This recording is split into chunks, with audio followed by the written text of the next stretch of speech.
कौन बनेगा नेता। नगर निगम के चुनाव पास आने वाले थे। पूरे कानपुर शहर में टिकट को लेकर मारामारी शुरू थी, लेकिन सबसे ज्यादा चर्चा में वार्ड नंबर 40 की सीट थी। वो इसलिए क्योंकि इस बार वहां की सीट महिला के लिए आरक्षित थी। अब सवाल ये था कि चुनाव लड़ेगा कौन। इससे पहले ठाकुर साहब वहां से पार्षद थे और इस बार उन्होंने अपनी पत्नी सीमा ठाकुर को टिकट दिलवाई और ठाकुर साहब की शान के कारण सीमा जी ने 20,000 वोटों से चुनाव जीत लिया। अरे बधाई हो सीमा भाभी, अब तो आप वार्ड की पार्षद बन गई हैं। अब तो हमारे काम आप ही करवाएंगी। अरे ये तो सिर्फ नाम की पार्षद बनी है, वो तो महिला सीट आ गई, वरना पार्षद तो मुझे ही बनना था। अब भले ही चेहरा इसका होगा, लेकिन पावर तो मेरी ही होगी। अरे वाह भाई साहब, क्या दिमाग लगाया है आपने भी। आइए आप लोग, खाना लगा दिया है सबके लिए। सीमा जी पार्षद बन चुकी थीं, फिर भी उनकी एक ना चलती। सारे काम ठाकुर साहब खुद ही संभाल लेते और जहां जरूरत पड़ती वहां सीमा जी का अंगूठा लगवा लेते। सीमा जी ज्यादा पढ़ी लिखी भी नहीं थी। एक दिन ठाकुर साहब और सीमा एक प्रोग्राम में जाते हैं। अरे ठाकुर साहब, आप आ गए। ओहो, पार्षद मैडम भी आ गई हैं। स्वागत है आप दोनों का। लगता है हमारे पार्षद फंड का सही इस्तेमाल हो रहा है। चलिए अब उद्घाटन करते हैं। ये लीजिए ठाकुर साहब कैची, आप ही सबसे पहले प्रवेश कीजिए। सब लोग आगे निकल जाते हैं और सीमा जी पार्षद होने के बावजूद भी पीछे खड़ी रह जाती हैं। वो देखती हैं कि वेलकम बोर्ड पर उनका नाम है, लेकिन महिला होने के कारण कोई उनका सम्मान नहीं कर रहा। अगले दिन एक आदमी उनके घर आता है। अरे ठाकुर साहब नमस्कार। कल ना हम नोटिस किए कि हमारा घर तो अवैध है और नगर निगम वाले उसे तोड़ने आ रहे हैं। अरे कुछ कीजिए ना ठाकुर साहब।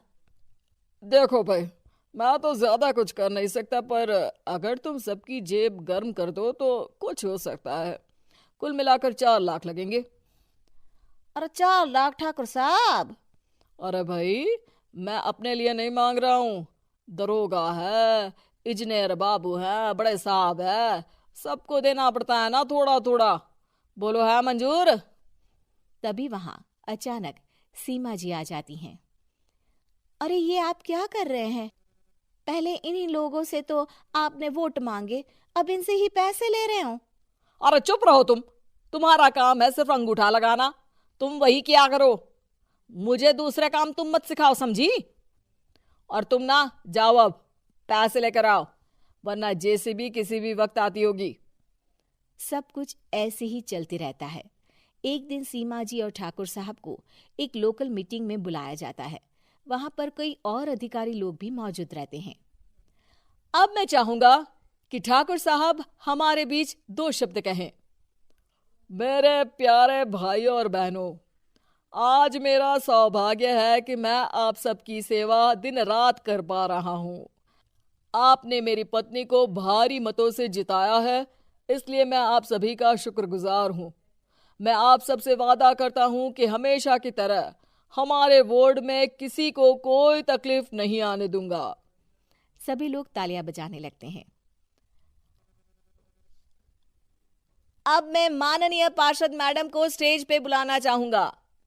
अपने नाम को बुलाया सुनकर सीमा जी एकदम चौंक जाती है। उन्हें बिल्कुल उम्मीद नहीं थी कि इतनी बड़ी जगह उन्हें मंच पर बुलाया जाएगा। जैसे तैसे वो मंच पर चढ़ती हैं।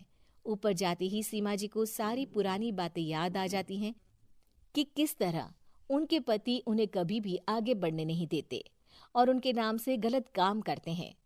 वो बोलने लगती हैं। मैं आपके वार्ड की पार्षद सीमा हूं। आप में से बहुत कम लोग ही मुझे जानते होंगे, क्योंकि इससे पहले मुझे कभी ऐसा मौका ही नहीं मिला। सारे मौके मेरे पार्षद पति यानी आपके ठाकुर साहब ही लेते रहे, लेकिन आज ये मौका मुझे मिला है तो मैं इसे ऐसे ही नहीं जाने दूंगी। मैं आपको ये बताना चाहती हूँ कि आपके ठाकुर साहब मेरे नाम की आड़ में गैर कानूनी काम करते हैं, जिस पर अंगूठों के निशान मेरे होते थे। इसीलिए मैं अपनी गलती मानती हूँ और आज अपने पद से इस्तीफा देती हूँ, ताकि आगे से कोई गलत काम ना हो पाए। अब फैसला आप सबके हाथ में है कि आप हमें क्या सजा देना चाहते हैं। सीमा जी की बातें सुनकर ठाकुर साहब के चेहरे का रंग उड़ जाता है और वो शर्म से मुंह नीचा करके वहां से चले जाते हैं और पद से इस्तीफा देकर ही सही सीमा जी अपने आप में आत्मविश्वास महसूस करती हैं।